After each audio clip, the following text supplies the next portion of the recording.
जय हिंद, वंदे मातरम। स्वागत है आप सभी का free exam zone YouTube channel पर। आज की वीडियो पूरे लूसेंट का निचोड़ होने वाला है। 200 महत्वपूर्ण प्रश्न है। पॉलिटी, हिस्ट्री, ज्योग्राफी और स्टैटिक जीके से 50-50 क्वेश्चन है। तो आप लोग वीडियो को अंत तक जरूर देखना। अंत में कमेंट करके जरूर बताना कि आपको वीडियो कैसी लगी। तो चलिए वीडियो को स्टार्ट करते हैं। सर्वप्रथम हम पॉलिटी से 50 क्वेश्चन देखते हैं। तो पहला क्वेश्चन, संविधान सभा के सदस्यों को किसने प्रत्यक्ष रूप से निर्वाचित किया? तो प्रांतों की विधानसभा इसका राइट आंसर होगा। अगला प्रश्न, संविधान सभा ने किस प्रांत का प्रतिनिधित्व सबसे अधिक किया? तो संयुक्त प्रांत इसका राइट आंसर है। अगला प्रश्न, बी आर अम्बेडकर का संविधान सभा में निर्वाचन कहां से हुआ था? तो बी आर अम्बेडकर का संविधान सभा में निर्वाचन पश्चिम बंगाल से हुआ था। संविधान सभा के प्रारूप समिति की नियुक्ति कब की गई? तो 29 अगस्त 1947 को। अगला प्रश्न, संविधान के प्रारूप समिति के समक्ष प्रस्तावना का प्रस्ताव किसने रखा? तो जवाहरलाल नेहरू ने प्रस्तावना का प्रस्ताव रखा था। संविधान सभा में सभी निर्णय किस आधार पर लिए गए? सहमति और समायोजना पर। संविधान की किस अनुसूची में प्रत्येक राज्य तथा संघ राज्य क्षेत्रों के लिए राज्यसभा में स्थान के आवंटन की सूची है? तो चतुर्थ अनुसूची में है राज्यसभा। भारतीय संविधान ने 22 भाषाओं को राजभाषा का दर्जा प्रदान किया गया है। इन राजभाषाओं का उल्लेख किस अनुसूची में है? तो 8वीं अनुसूची में है 22 भाषाएं। मुसलमानों के लिए अतिरिक्त निर्वाचक मंडल प्रारंभ में किसके द्वारा लाया गया था? तो मार्ले मिंटो सुधार 1909 के द्वारा। बी आर अम्बेडकर और महात्मा गांधी के मध्य सन 1932 में हस्ताक्षरित पुणे समझौते में क्या प्रावधान रखा गया? हरिजनों के लिए आरक्षण सहित संयुक्त निर्वाचन क्षेत्र इसका राइट आंसर होगा। भारत का संविधान लागू होने तक स्वतंत्रता के पश्चात इसका शासन किसके अंतर्गत चलाया गया? 1935 के भारत सरकार अधिनियम के अनुसार। अगला प्रश्न, 1909 के इंडियन काउंसिल एक्ट में किस बात की व्यवस्था की गई थी? तो सांप्रदायिक प्रतिनिधित्व। भारत में सचिव का पद किसके द्वारा निर्मित किया गया था? तो भारत सरकार अधिनियम 1858 के द्वारा। मार्ले मिंटो सुधार बिल किस वर्ष में पारित किया गया? 1909 में मार्ले मिंटो सुधार बिल पारित किया गया। भारतीय संविधान के अनुच्छेदों में कौन सा विधान सत्ता पर पूर्ण नियंत्रण लगाता है? तो अनुच्छेद 14 इसका राइट आंसर है। लोकसभा एवं राज्यसभा की संयुक्त बैठक कब होती है? लोकसभा एवं राज्यसभा में मतभेद होने पर। भारत में राष्ट्रपति राज्यसभा के कितने सदस्यों को मनोनीत कर सकता है? तो 12 सदस्यों को। युद्ध की घोषणा या शांति का फैसला करने में कानूनी रूप से सक्षम कौन है? तो राष्ट्रपति। भारतीय संविधान की प्रस्तावना में जिन आदर्शों एवं उद्देश्यों की रूपरेखा दी गई है उनकी व्याख्या कहाँ की गई है? तो मूल अधिकार, राज्य के नीति निर्देशक सिद्धांत एवं मूल कर्तव्यों में भारतीय संविधान की प्रस्तावना में जिन आदर्शों एवं उद्देश्यों की रूपरेखा दी गई है वो है मूल अधिकार, राज्य के नीति निर्देशक सिद्धांत एवं मूल कर्तव्य। भारत के पहले राष्ट्रपति के रूप में डॉक्टर राजेंद्र प्रसाद का चुनाव किया गया था संविधान सभा के द्वारा। संविधान की प्रस्तावना पर किस क्रांति का प्रभाव नहीं झलकता है? चीन की क्रांति। लोकसभा एवं राज्यसभा में कोरम संख्या कितनी होती है? कुल सदस्य संख्या का 1/5। कल्याणकारी राज्य का उद्देश्य क्या है? कमजोर वर्गों की कल्याण का प्रबंधन करना। राज्यसभा का सभापति कौन होता है? तो राज्यसभा का सभापति उपराष्ट्रपति होते हैं। किस सदन में अध्यक्ष उस सदन का सदस्य नहीं होता है? तो राज्यसभा में। भारत एक गणतंत्र है, इसका क्या अर्थ है? भारत में वंशानुगत शासन नहीं है। भारत एक गणतंत्र है, इसका अर्थ है भारत में वंशानुगत शासक नहीं है। उत्तर प्रदेश के बाद सबसे अधिक संसदीय क्षेत्र किस राज्य में है? तो महाराष्ट्र है उत्तर प्रदेश के बाद। बिहार में लोकसभा की सीटों की कुल संख्या कितनी है? बिहार में लोकसभा सीटों की कुल संख्या 40 है। छत्तीसगढ़ राज्य में लोकसभा में कितने निर्वाचन क्षेत्र हैं? तो 11 राइट आंसर होगा। भारत में स्वतंत्रता के बाद प्रथम आम चुनाव कब संपन्न कराए गए? 1952 में। संविधान की प्रस्तावना का विधिक स्वरूप क्या है? तो यह लागू नहीं किया जा सकता। दोस्तों, अगर आपको क्वेश्चन पसंद आ रहे हों तो प्लीज़ आप लोग वीडियो को लाइक कर दीजिए। हम आपको इसकी PDF भी देंगे। और चैनल पर नए हैं तो चैनल को प्लीज़ आप लोग सब्सक्राइब कर लीजिए। किस अनुच्छेद के तहत अवशिष्ट शक्तियां केंद्र के पास हैं? तो अनुच्छेद 248 के तहत। भारतीय संविधान का कौन सा अनुच्छेद भारत की विदेश नीति से संबंधित है? तो अनुच्छेद 51। 1956 में राज्यों का पुनर्गठन करने से कितने राज्य और संघ शासित क्षेत्र बने थे? तो 14 राज्य एवं 6 संघ शासित क्षेत्र। नागरिकता प्राप्त करने व खोने के विषय में विस्तार से चर्चा कहाँ की गई है? तो 1955 के नागरिकता कानून में। संपत्ति का अधिकार किस प्रकार का अधिकार है? कानूनी अधिकार है संपत्ति का अधिकार। भारतीय संविधान में किस पद का उल्लेख नहीं है? उप प्रधानमंत्री के पद का उल्लेख भारतीय संविधान में नहीं किया गया है। उप प्रधानमंत्री की व्यवस्था राजनीतिक व्यवस्था को कमजोर करती है। भारत के प्रथम उप प्रधानमंत्री कौन थे? तो सरदार वल्लभ भाई पटेल भारत के प्रथम उप प्रधानमंत्री थे। अब तक कितने व्यक्ति भारत के उप प्रधानमंत्री पद पर नियुक्त हुए हैं? तो 7 इसका राइट आंसर है। परमादेश याचिका का क्या अर्थ है? हम आदेश देते हैं। कर्तव्यों की अवहेलना करने वालों को दंड देने की व्यवस्था नहीं है। संसद की कार्यवाही सूची में प्रथम विषय कौन सा है? तो संसद की कार्यवाही सूची में प्रथम विषय प्रश्नकाल का होता है। भारत के राष्ट्रपति को कार्य अवधि की समाप्ति के पूर्व किसके द्वारा पद से हटाया जा सकता है? तो महाभियोग के द्वारा। भारत के उपराष्ट्रपति का चुनाव किसके द्वारा किया जाता है? संसद के सदस्यों के द्वारा।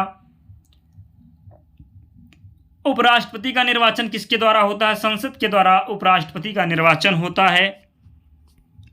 कौन सा अनुच्छेद सर्वोच्च न्यायालय को अभिलेख न्यायालय का स्थान प्रदान करता है? तो अनुच्छेद 129। दोस्तों, अगर आपने अब तक वीडियो को लाइक नहीं किया है तो प्लीज़ आप लोगों से रिक्वेस्ट है आप लोग वीडियो को लाइक कर दीजिए और चैनल को भी सब्सक्राइब कर लीजिए, क्योंकि क्वेश्चन बहुत इंपॉर्टेंट है। ये क्वेश्चन आपके एग्जाम में अवश्य देखने को मिलेंगे। आप किसी भी प्रतियोगी परीक्षा की तैयारी कर रहे हैं तो आप हमारे चैनल से जुड़ सकते हैं। आपको यहाँ सारी PDF भी मिलेगी। अगला प्रश्न देखते हैं। जब भारतीय न्यायिक पद्धति में लोकहित मुकदमा लाया गया तब भारत के मुख्य न्यायमूर्ति कौन थे? PN भगवती राइट आंसर होगा। सर्वोच्च न्यायालय के प्रथम मुख्य न्यायाधीश कौन थे? हीरालाल जी कानिया सर्वोच्च न्यायालय के प्रथम मुख्य न्यायाधीश थे। संविधान की व्याख्या करने का अंतिम अधिकार किसे प्राप्त है? सर्वोच्च न्यायालय को। उपराष्ट्रपति को पद की गोपनीयता की शपथ कौन दिलाता है? तो राष्ट्रपति राइट आंसर होगा। दोस्तों, पॉलिटी से 50 क्वेश्चन कंप्लीट हो गए। अगर आपने अब तक वीडियो को लाइक नहीं किया है तो आप लोग वीडियो को लाइक कर दीजिए। अब हम हिस्ट्री से 50 क्वेश्चन देखेंगे। क्वेश्चन वही हैं जो बार बार एग्जाम में रिपीट हुए हैं, तो आप लोग चैनल को जरूर सब्सक्राइब कर लीजिएगा और वीडियो को लाइक कर दीजिए। और हम आपको इसकी PDF भी देंगे। उसके लिए आपको टेलीग्राम चैनल से जुड़ना होगा। टेलीग्राम चैनल का लिंक डिस्क्रिप्शन बॉक्स में, वहाँ से आप जुड़ जाना, आपको सारी PDF मिल जाएगी। किस हड़प्पा कालीन स्थल से नृत्य मुद्रा वाली स्त्री की कांस्य मूर्ति प्राप्त हुई है? तो मोहनजोदड़ो से। किस हड़प्पा कालीन स्थल से पुजारी की प्रस्तर मूर्ति प्राप्त हुई? मोहनजोदड़ो से। अमीर खुसरो का जन्म कहाँ हुआ था? तो अमीर खुसरो का जन्म एटा में हुआ था। वैशेषिक दर्शन के प्रतिपादक कौन थे? तो उलूक कणाद इसका राइट आंसर होगा। संगीत सम्राट तानसेन के गुरु थे? तो संगीत सम्राट तानसेन के गुरु हरिदास थे, आपको ध्यान रखना है।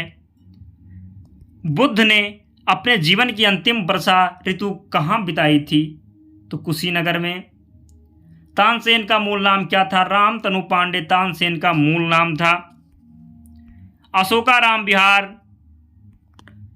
किस स्थान पर स्थित है? तो अशोकाराम विहार पाटलिपुत्र में स्थित है। स्वामी विवेकानंद का वास्तविक नाम क्या था? नरेंद्र नाथ दत्त इसका राइट आंसर होगा। अगला प्रश्न। संगीत को दुनिया में सितार के जादूगर के नाम से किसे जाना जाता है? तो रहीम सेन को सितार के जादूगर के नाम से जाना जाता है। न्यायनार कौन थे? तो न्यायनार शिव के भक्त थे, आपको ध्यान रखना है। मौर्य काल में गुप्तचरों को क्या कहा जाता था? तो मौर्य काल में गुप्तचरों को गूढ़ पुरुष कहा जाता था। बौद्ध धर्म के प्रवर्तक हैं? तो बौद्ध धर्म के प्रवर्तक गौतम बुद्ध हैं। सिख धर्म के प्रवर्तक हैं गुरु नानक देव, सिख धर्म के प्रवर्तक हैं। पारसी धर्म के संस्थापक हैं? तो पारसी धर्म के संस्थापक जुरस्टर हैं। सिखों के 10वें गुरु थे गुरु गोविंद सिंह, सिखों के 10वें गुरु थे। खालसा पंथ की नींव किस सिख गुरु ने डाली थी? तो गुरु गोविंद सिंह ने खालसा पंथ की नींव डाली थी। टीपू सुल्तान की राजधानी थी श्रीरंगपट्टनम, टीपू सुल्तान की राजधानी थी। प्लासी के युद्ध के समय बंगाल का नवाब कौन था? सिराजुद्दौला राइट आंसर है। आधुनिक भारत में हिंदू धर्म में पहला सुधार आंदोलन कौन था? तो ब्रह्म समाज इसका राइट आंसर है। ब्रह्म समाज के संस्थापक राजा राम मोहन राय थे। मुख्यतः किसके प्रयास से सती प्रथा का उन्मूलन हुआ? तो राजा राम मोहन राय इसका राइट आंसर है। भारत में अंग्रेजी शिक्षा किसके द्वारा लागू की गई थी? विलियम बेंटिक के द्वारा भारत में अंग्रेजी शिक्षा लागू की गई थी। सातवाहन शासकों की राजकीय भाषा क्या है? तो प्राकृत इसका राइट आंसर है। सातवाहन राज की राजधानी कहाँ है? प्रतिष्ठान में। कौन सा अभिलेख कलिंग नरेश खारवेल से संबंधित है? तो हाथी गुफा अभिलेख।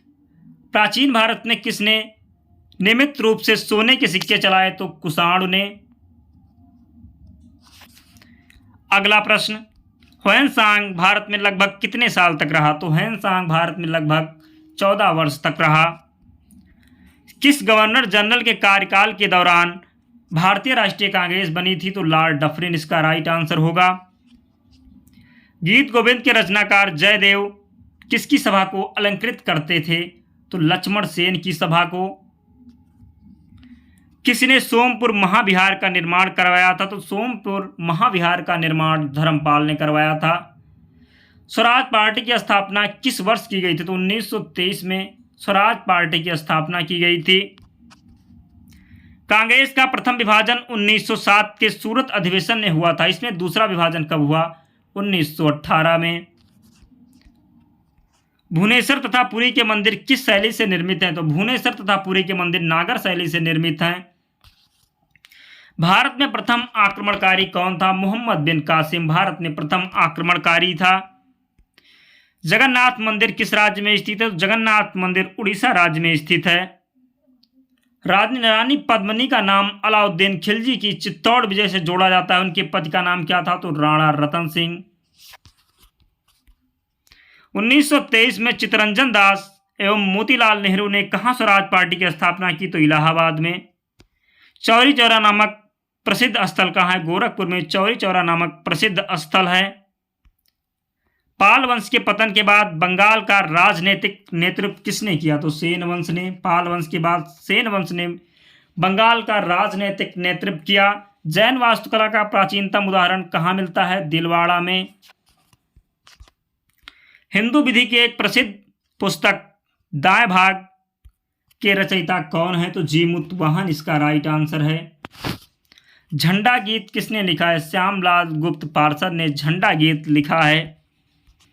नागरिक सेवाओं के लिए प्रतियोगी परीक्षा प्रणाली को सिद्धांत स्वीकार किया गया 1853 में। गोदान किसकी रचना है? तो गोदान प्रेमचंद जी की रचना है। गबन और गोदान दोनों प्रेमचंद जी की रचनाएं हैं। भारत भारती के रचनाकार मैथिली शरण गुप्त हैं।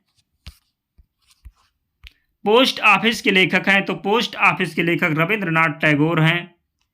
भारत में सिविल सेवाओं का सूत्रपात किसने किया? लॉर्ड कॉर्नवालिस ने भारत में सिविल सेवाओं का सूत्रपात किया। किस वर्ष राष्ट्रीय गीत वंदे मातरम पहली बार गाया गया? तो 1896 में। मुंबई, मद्रास और कोलकाता के उच्च न्यायालय की स्थापना कब हुई थी? 1861 में। भारत छोड़ो का नारा किसने दिया था? यूसुफ मेहर अली ने। गांधी ने भारत में अपना पहला जनभाषण कहाँ दिया था? वाराणसी में। दोस्तों, हिस्ट्री से भी 50 क्वेश्चन कंप्लीट हो गए। अगर आपने अब तक वीडियो को लाइक नहीं किया है तो प्लीज़ वीडियो को लाइक कर दीजिए। अब हम ज्योग्राफी से 50 क्वेश्चन देखेंगे, तो आप लोग पूरे ध्यान से अंत तक वीडियो को देखिएगा। जहाँ से आपके एग्जाम में क्वेश्चन बनने तय हैं, तो आप लोग पूरे ध्यान से वीडियो को अंत तक जरूर देखिएगा और चैनल से अवश्य आप लोग जुड़ जाइए, यहाँ से आपको इंपॉर्टेंट क्वेश्चन मिलते रहेंगे। अब हम देखते हैं 101 नंबर क्वेश्चन। मध्य रात्रि का सूर्य का अर्थ है? तो सूर्य का ध्रुवीय वृत्ति में देर तक चमकना मध्य रात्रि सूर्य का अर्थ है। सूर्य एक है तो सूर्य एक तारा है। झूम क्या है? झूम कृषि का एक प्रकार है। बुध नक्षत्र में एक वर्ष में दिनों की संख्या कितनी होती है? तो बुध नक्षत्र में एक वर्ष में दिनों की संख्या 88 होती है। दाल चीनी मसाला कहाँ पाया जाता है? श्रीलंका में दाल चीनी मसाला पाया जाता है। सघन खेती के लिए खेती हर क्षेत्र कैसा होना चाहिए? सिंचित होना चाहिए। सुपरनोवा क्या है? तो सुपरनोवा एक मृतप्राय तारा है। उत्तरी ध्रुव की खोज किसने की थी? रॉबर्ट पेरी ने उत्तरी ध्रुव की खोज की थी। किस ग्रह को शाम का तारा कहा जाता है? शुक्र को शाम का तारा कहा जाता है। अंतरिक्ष में कुल कितने तारामंडल हैं? तो अंतरिक्ष में 89 तारामंडल हैं। पार्थिव ग्रहों की संख्या कितनी है? 4 पार्थिव ग्रहों की संख्या है।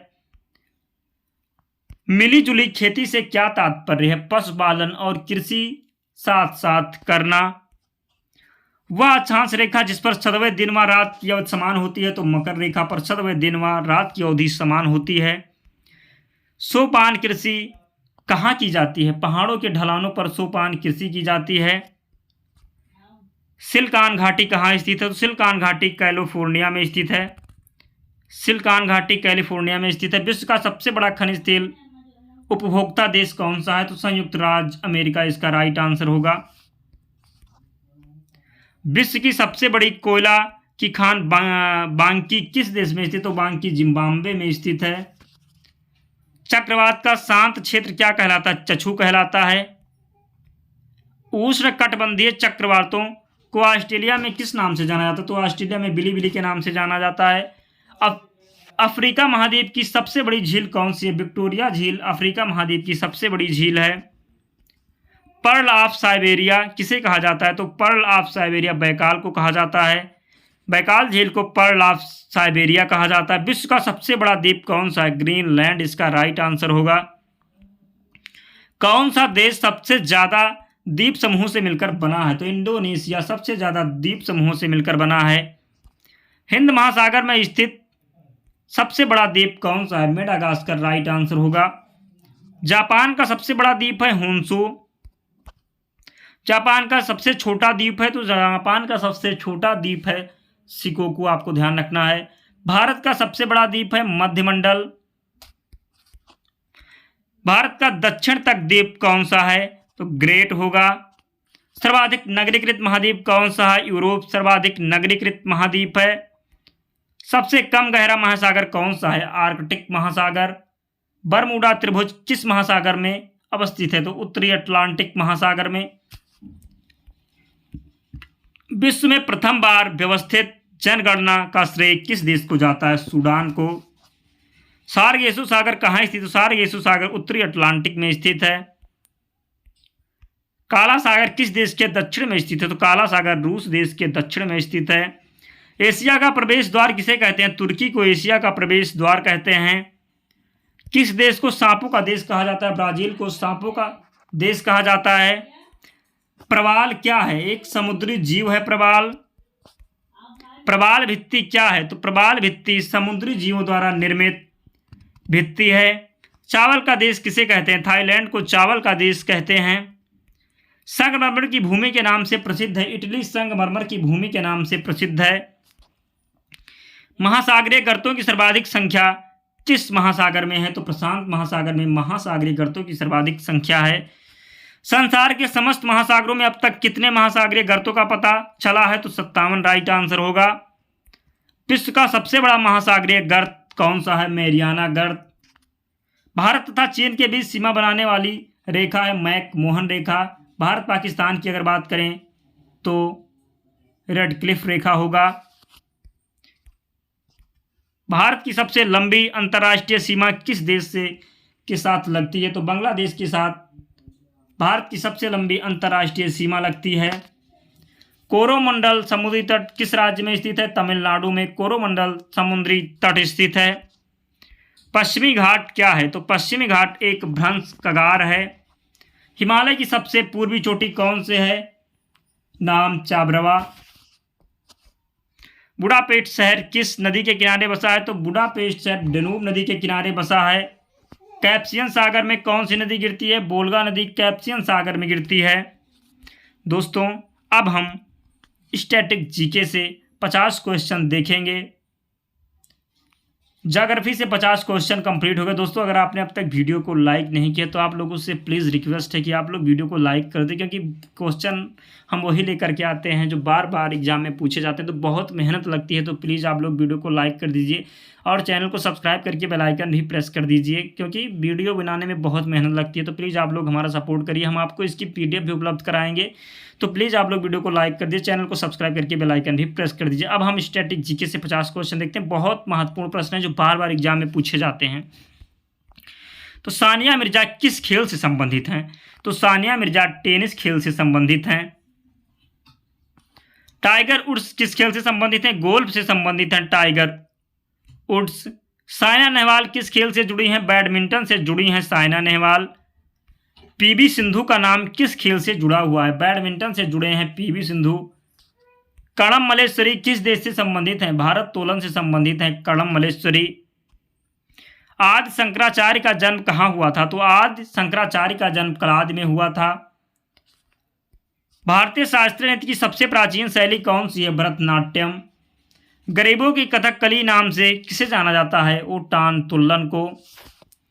अगला प्रश्न, देवदास बंजारे किस क्षेत्र से जुड़े थे? तो देवदास बंजारे पत्थी नृत्य से जुड़े थे, पंथी नृत्य। शेखावटी के प्रसिद्ध नृत्य का क्या नाम है? गीदड़। पायका नृत्य कौन सा राज्य से संबंधित है? झारखंड से। इंडिया डिवाइडेड पुस्तक किसने लिखी है? तो इंडिया डिवाइडेड पुस्तक डॉक्टर राजेंद्र प्रसाद जी के द्वारा लिखी गई है। भारतीय गृह शासन किसकी पुस्तक है? गांधी जी की। सचिन सान्याल की पुस्तक कौन सी है? बंदी जीवन। भरतनाट्यम को और किस नाम से जाना जाता है? तो सादिर के नाम से भरतनाट्यम को जाना जाता है। यामिनी कृष्णमूर्ति का संबंध किससे है? भरतनाट्यम से संबंधित है यामिनी कृष्णमूर्ति। रंगोली भारत के किस क्षेत्र की प्रमुख लोक कला शैली है? तो महाराष्ट्र की है। अल्पना भारत के किस क्षेत्र के प्रमुख लोक कला शैली है? पश्चिम बंगाल की अल्पना है। चौक पुराना भारत के किस क्षेत्र की लोक कला है? उत्तर प्रदेश की। इकेबाना जापानी क्या है? तो इकेबाना फूलों की व्यवस्था है। कलमकारी लोक कला का संबंध किस राज्य से? आंध्र प्रदेश से संबंधित है कलमकारी लोक कला। भारत के राष्ट्रीय ध्वज की लंबाई और चौड़ाई का अनुपात क्या है? 3:2।